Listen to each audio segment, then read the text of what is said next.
তাদেরকে বলা হয় কি জীব। তো জীবন মানে জীবন সকলেরই আছে। তো জীব যারা এই জগতে জন্মগ্রহণ করেছেন এবং একটা সময় যারা এই জগৎ থেকে চলে যাবেন তাদেরকে বলা হয় জীব। যেমন এই জীবকে একটা ক্ষুদ্র পিপিলিকা থেকে একদম ব্রহ্মা আজি পর্যন্ত সবাই হচ্ছে কি জীব। তো এই জীবের শত্রু থাকে, অনেক সময় অনেক শত্রু থাকে।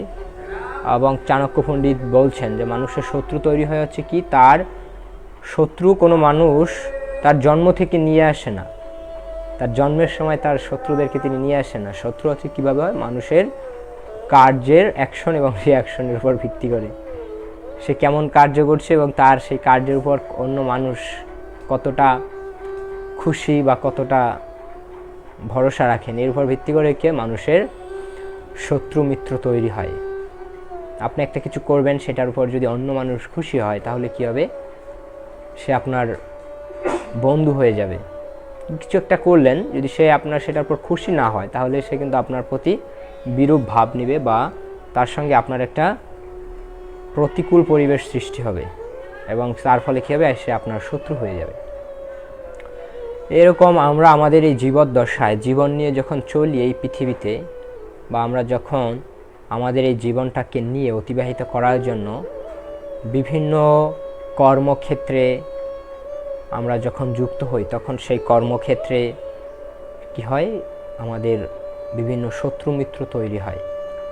তো মিত্র হয়, তো আমরা আজকে শত্রু নিয়ে আলোচনা, তো এর মাঝে কী হয়, শত্রু তৈরি হয়।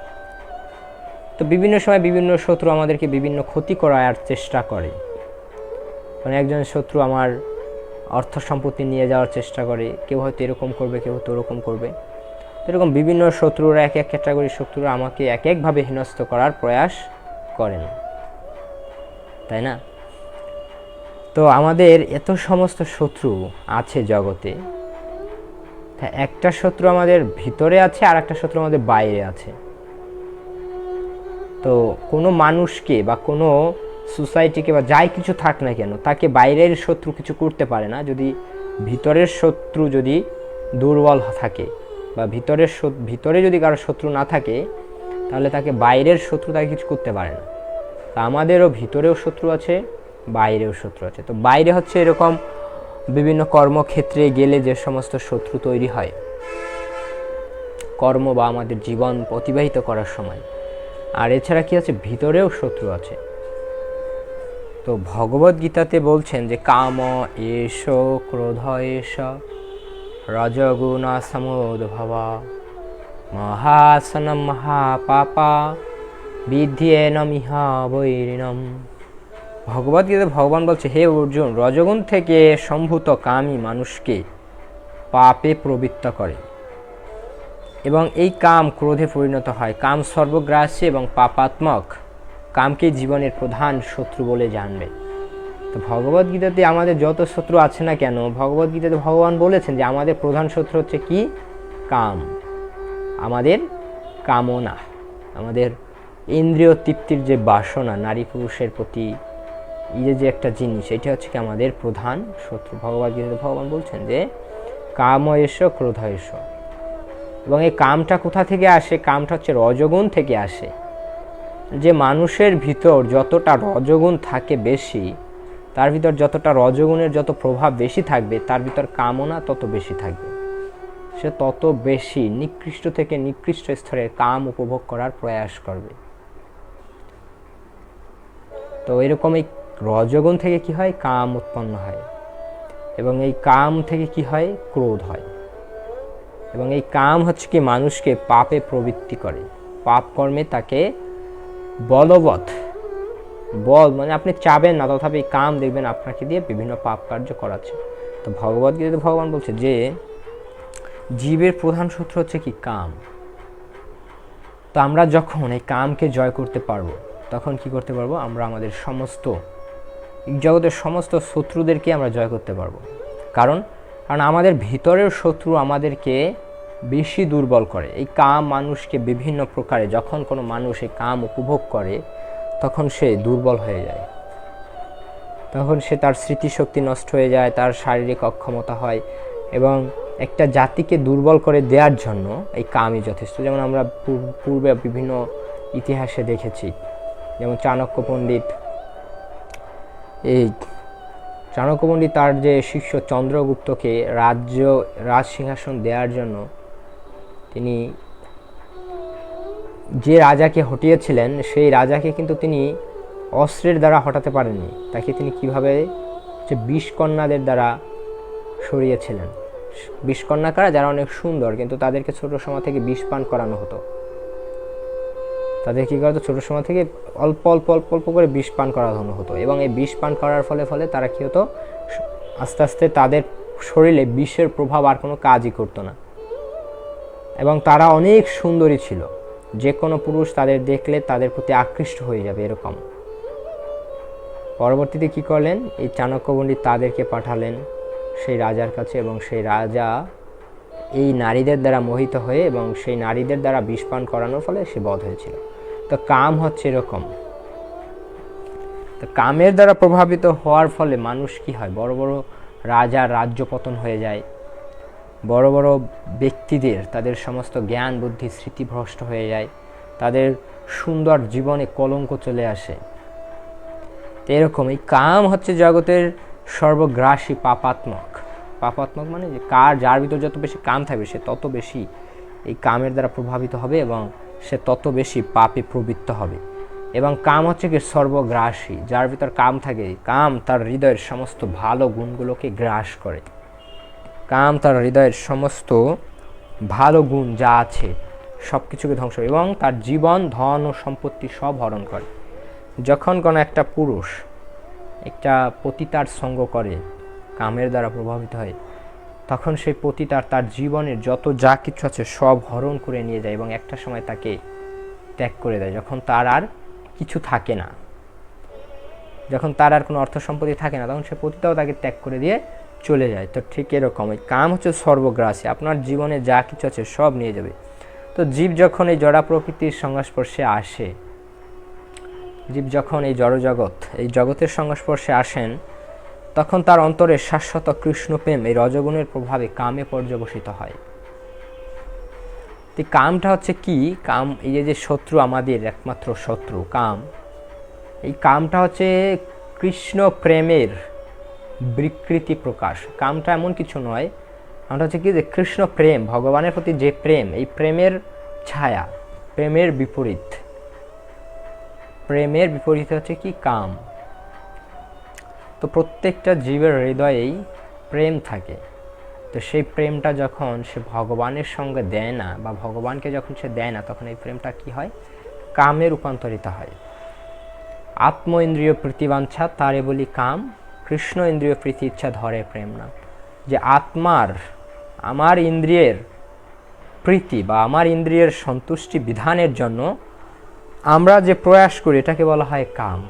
যদি আমরা আমাদের ইন্দ্রিয়ের প্রীতি বিধানের প্রয়াস করব, তাহলে সেই প্রীতিটা কাম হয়ে যাবে, সেটা হচ্ছে কি কাম, এবং আমার জীবনের চরম শত্রু হবে। আর কৃষ্ণ ইন্দ্রিয় প্রীতি ইচ্ছা, যখন আমার প্রেমটা ভগবানের ইন্দ্রিয়ের, ভগবানের সেবার জন্য প্রয়াস করবে, তখন সেটা হয়ে যাবে কি প্রেম। তো এই জগতে প্রত্যেকটা জীবের হৃদয়ে প্রেম আছে, কিন্তু সে যখন তার এই প্রেমটা ভগবানকে নিবেদন করে না, যখন সেই প্রেমটা ভগবানকে দেয় না, তখন সে কী করে, এই জড়জগৎ ভোগ করে, সেই জড়জগৎ কষ্ট পায় এবং সে এই কামের দ্বারা প্রভাবিত হয়ে তার জীবনটাকে পাপ কর্মের দ্বারা সে সব সময় সে পাপ কর্মের দ্বারা তার জীবনটাকে পরিচালিত করে বা চালিত করে রাখে।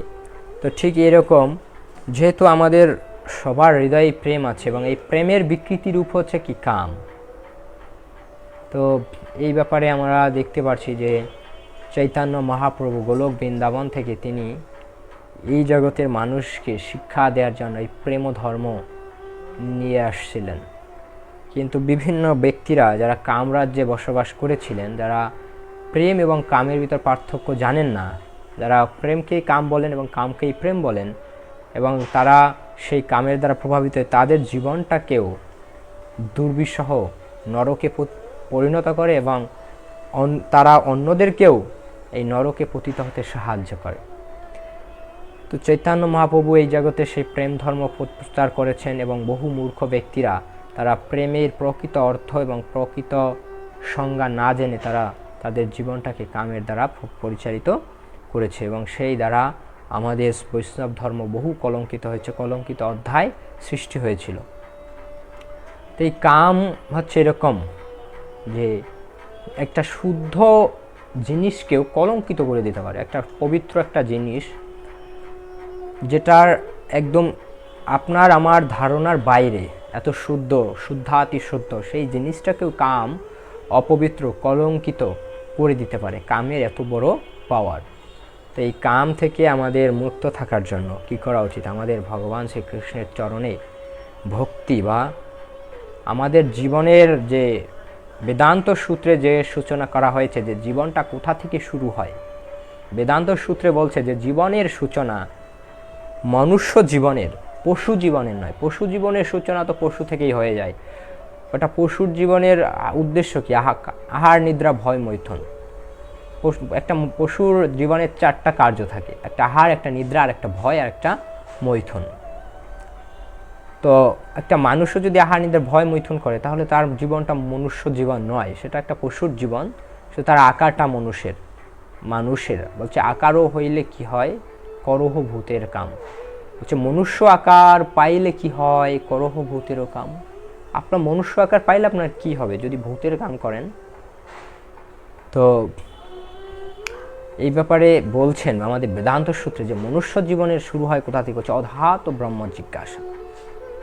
অথাত ব্রহ্ম জিজ্ঞাসা। মনুষ্য জীবনটা শুরু হয় ব্রহ্ম জিজ্ঞাসা থেকে। ব্রহ্ম জিজ্ঞাসা কি? জন্মাদস্য যতহন্যাতিতরতর অর্থেষু অভিজ্ঞ সরাট। বলছে সব কিছুর উৎস হচ্ছে পরম ব্রহ্ম, পরমেশ্বর ভগবান শ্রীকৃষ্ণ। এইটা জানাই হচ্ছে কি মনুষ্য জীবনের শুরু। আপনি যখন জানতে পারবেন অর্থাৎ ব্রহ্ম জিজ্ঞাসা, যখন আপনার ব্রহ্ম সম্পর্কে জিজ্ঞাসা থাকবে যে আমি কে, কেন আমি এই জগতে আসছি, কেন আমি দুঃখ পাচ্ছি, ভগবানকে, মৃত্যুর পরে কি হবে, এগুলো যখন আপনি প্রশ্ন করবেন তখনই আপনার মনুষ্য জীবন শুরু হবে। এবং যখন আপনার সত্যিকারে বাস্তবিক মনুষ্য জীবন শুরু হবে তখন আপনি সব ধরনের কামনা বাসনা থেকে, জগতের সব কিছু থেকে মুক্ত থাকতে পারবেন। যেমন ভগবানের ভক্ত শ্রীরামচন্দ্রের মহান ভক্ত হনুমানজি, যিনি সমস্ত জড়জগতের সব কিছু থেকে মুক্ত ছিলেন, তাকে কোনো কিছুর দ্বারা তাকে লোভিত করা যেত না। যখন ভগবান রাম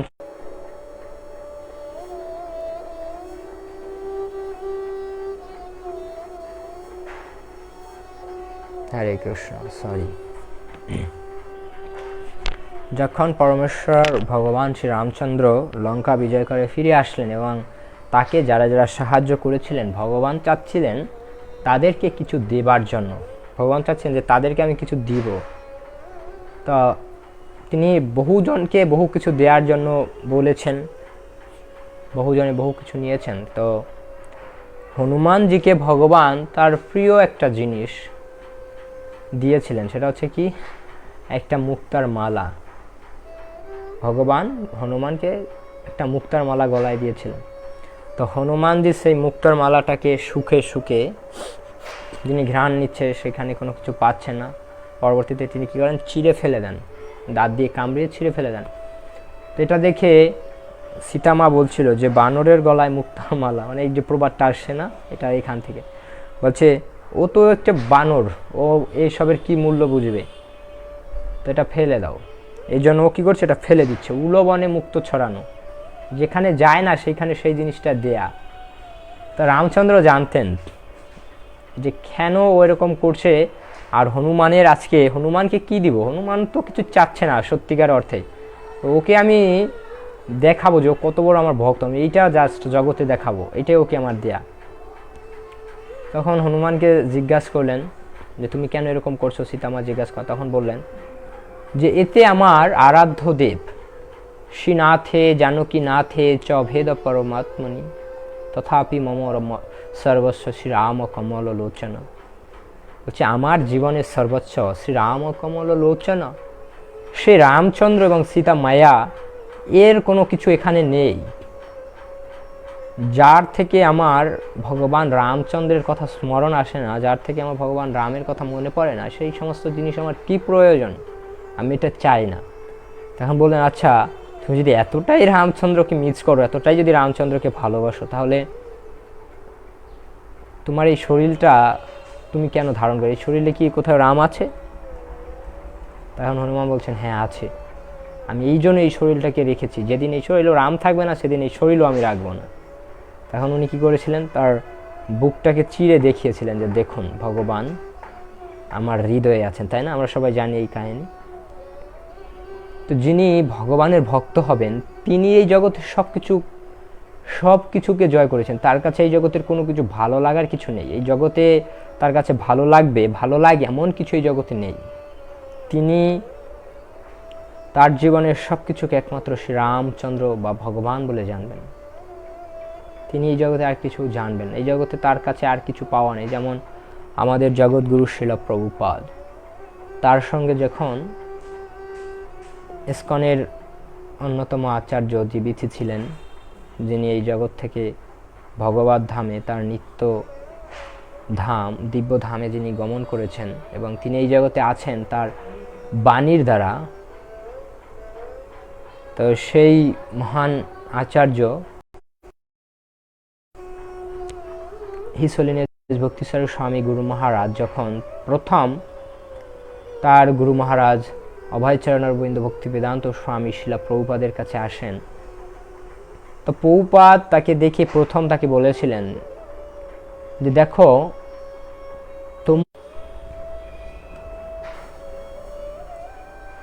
শিলা প্রভুপাদ তার শিষ্য শ্রী শ্রীমৎ ভক্তিচারু স্বামী গুরু মহারাজকে বলেছিলেন যে দেখো তোমার এই একটা জীবন তুমি ভগবানকে দিয়ে দাও। কেন? বলছে এই তুমি যতবার জন্মগ্রহণ করেছো, তুমি 84 লক্ষ যোনি ভ্রমণ করেছো এবং সেই 84 লক্ষ যোনি ভ্রমণ করে তুমি প্রত্যেকবারই এই জগৎকে ভোগ করেছো।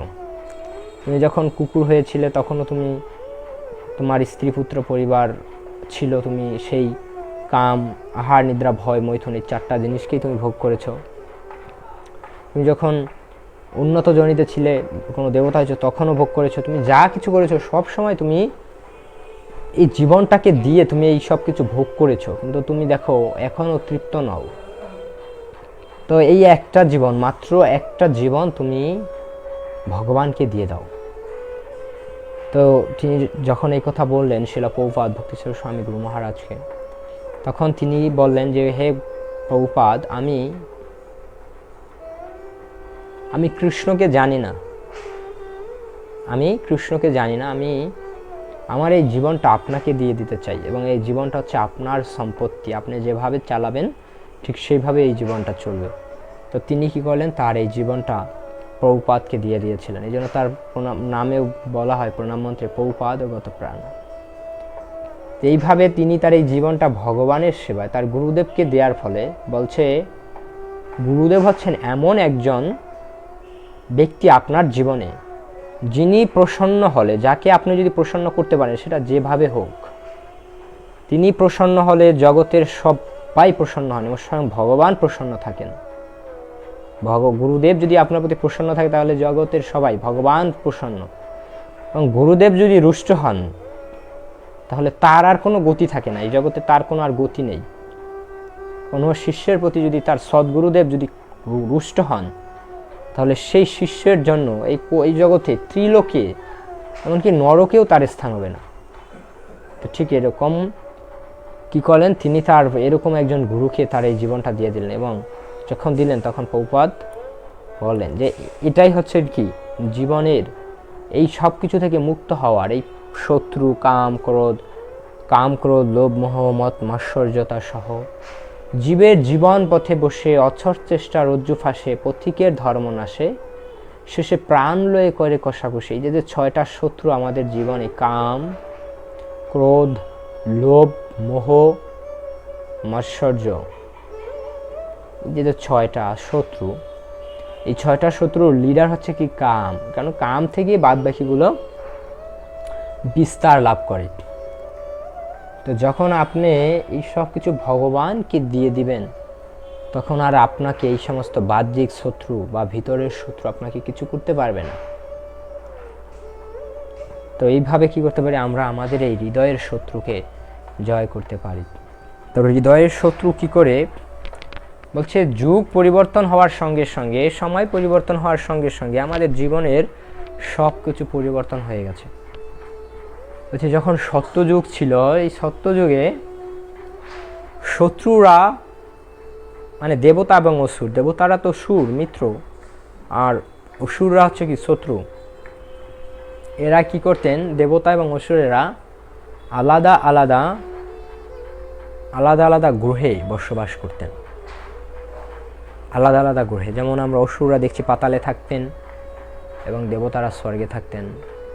তো সত্যযুগের পরে আসলো ত্রেতা যুগ। এই ত্রেতা যুগে ভগবান রামচন্দ্র আসলেন। এই ত্রেতা যুগে কি হলো, অসুর আর একটু কাছে চলে আসলেন। তারা অন্য গ্রহ থেকে একই গ্রহে আসলেন এবং শুধু কি করলেন, অন্য একটা দেশে বসবাস করা শুরু করলেন।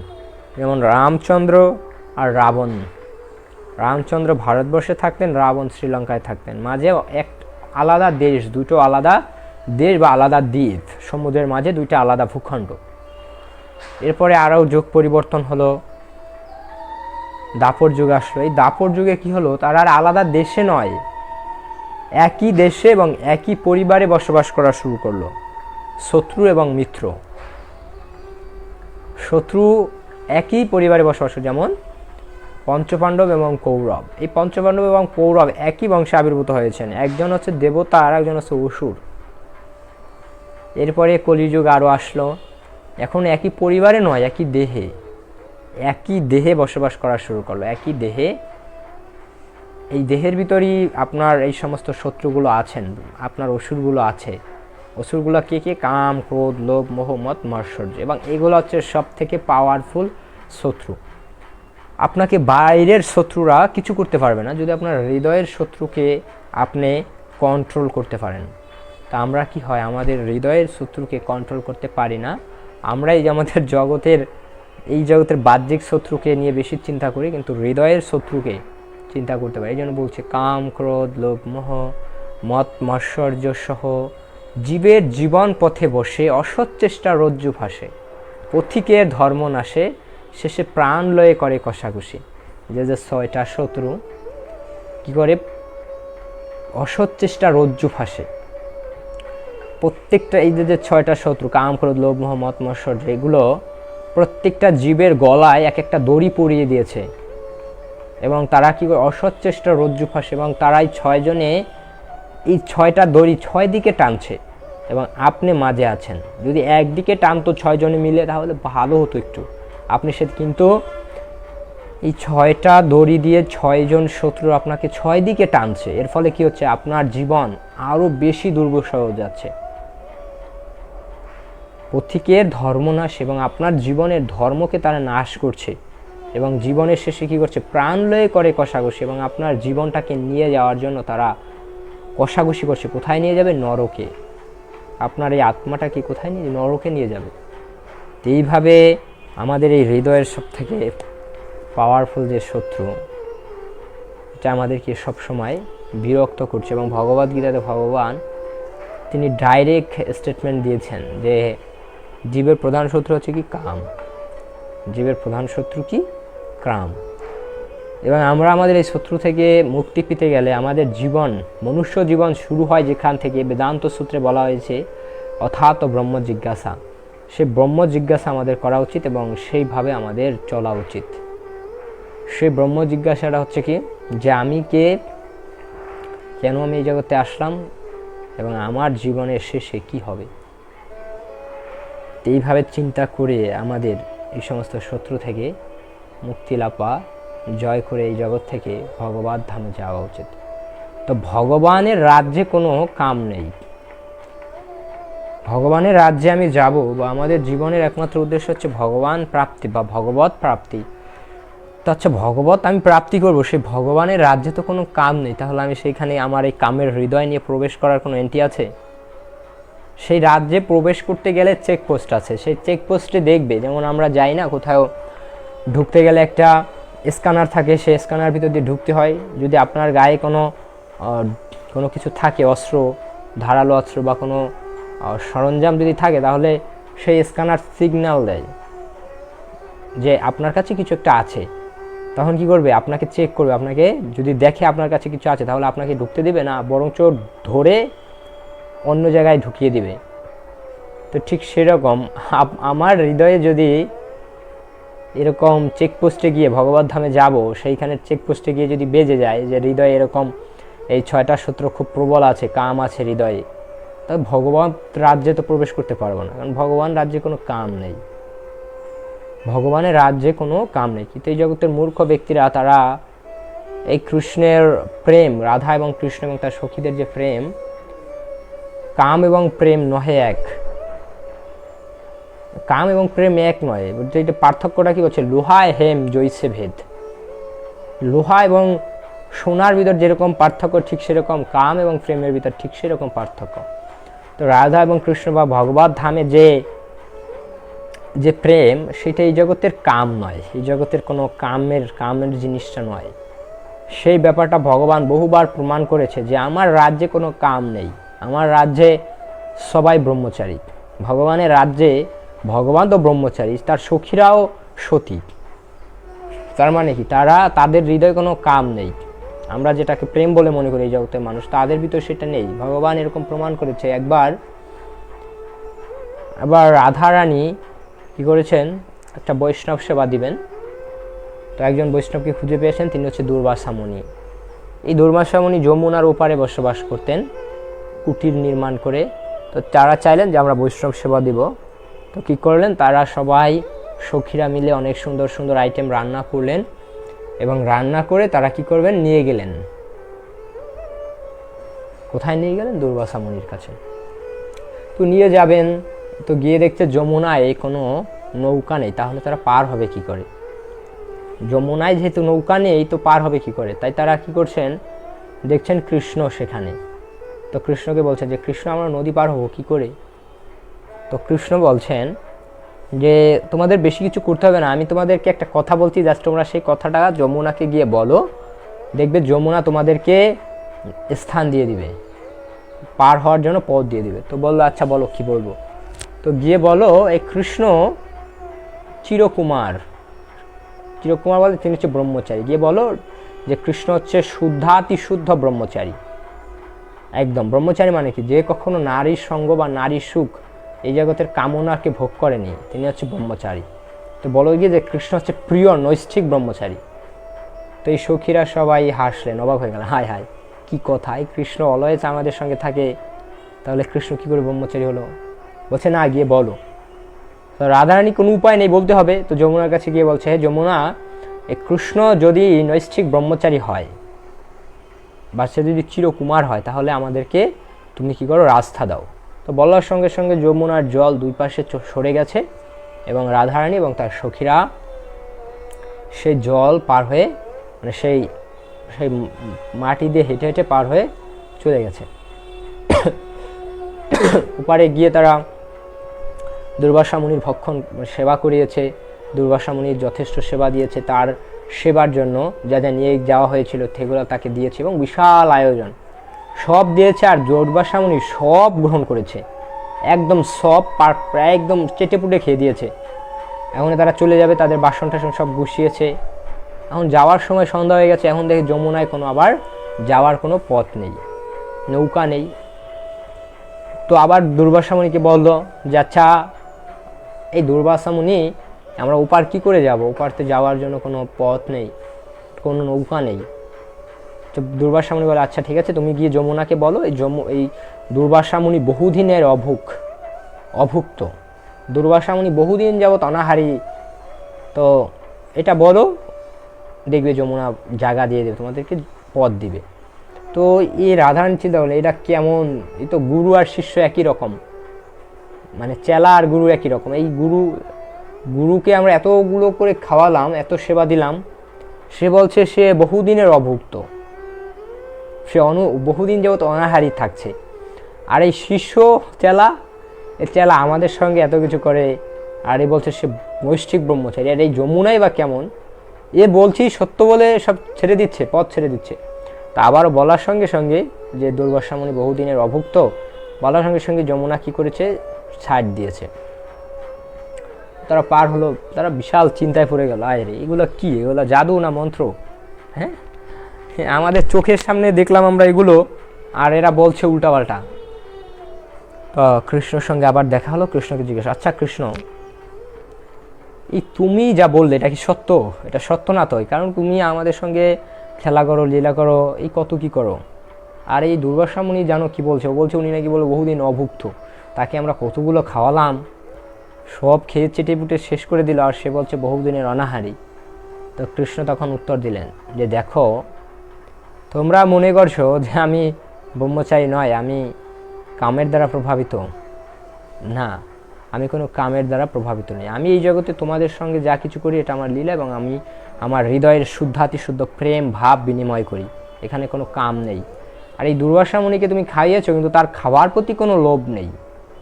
তোমরা তাকে খাইয়েছো, দিয়েছো, খেয়েছে ভালোবেসে, তোমরা বলছো সেটা তো আর, সেই ভালোবাসাটাকে তো আর রিজেক্ট করা যায় না, এই জন্য সে খেয়েছে, কিন্তু বাস্তবিক পক্ষে তার খাবার প্রতি কোনো লোভ নেই, এই জন্য সে বহুদিনের অনাহারী, কারণ সে বহুদিন থেকেই তার খাবার প্রতি লোভ ত্যাগ করে দিয়েছে। এইভাবে কৃষ্ণ দেখালেন যে তিনি নৈষ্ঠিক ব্রহ্মচারী। আর তিনি যেখানে থাকেন সেইখানে কারা যেতে পারে? যাদের হৃদয়ে কাম শূন্য, হৃদয়ে কাম আছে, আপনি ভগবত ধামে যাবেন এটা কখনো সম্ভব না, বরং সেই কাম আপনাকে নিশ্চিত নরকে নিবে। সেই কথায় ভগবদ গীতাতে ভগবান বলছেন যে কাম এস ক্রোধ এস রজগুণ সমুদ্ভবা মহাসন মহাপাপাত্মা বিদ্যেনমিহি বৈরান। ভগবান বলছেন যে এই কাম হচ্ছে কি জীবের একমাত্র শত্রু। এই জীবের একমাত্র শত্রু হচ্ছে কি? কাম। তো এই জন্য আমাদের কি করা উচিত? এই কাম থেকে মুক্ত হওয়া উচিত, এবং ভগবানের যে আমাদের মনুষ্য জীবনটা যেখান থেকে শুরু হয় অধাত ব্রহ্ম জিজ্ঞাসা, সেই জায়গা থেকে আমাদের জীবনটা শুরু করা। এবং ভাগবত প্রথমেই সেই তত্ত্ব বলা হয়েছে কি, জন্মাদস্য যত অন্যায়াত ইতরতস্য অর্থে অভিজ্ঞ সরাট, যে জন্মাদস্য যত অন্যায়াত, এই জন্মটা শুরু হয় কিসের দ্বারা? পরম ব্রহ্ম, সেটাকে জানার ফলেই। তো আমাদের অবশ্যই পরম ব্রহ্ম পরমেশ্বর ভগবান শ্রীকৃষ্ণকে জানা উচিত, এবং এইভাবে কী হবে, আমরা আমাদের হৃদয়ের কামকে ভগবানের সেবায় যখন লাগাবো, তখন সেই কাম যাবে কী হয়ে? প্রেম হয়ে। আত্ম ইন্দ্রিয় প্রীতিবাঞ্ছা তার বলি কাম, কৃষ্ণ ইন্দ্রিয় প্রীতি ইচ্ছা ধরে প্রেম নাম। আপনার হৃদয়ের কামনা দিয়ে যখন আপনি নিজের ইন্দ্রিয়ের সেবা করবেন তখন সেটা কাম, আর যখন ভগবানের ইন্দ্রিয়ের সেবা করবেন তখন সেটা কী হবে? প্রেম।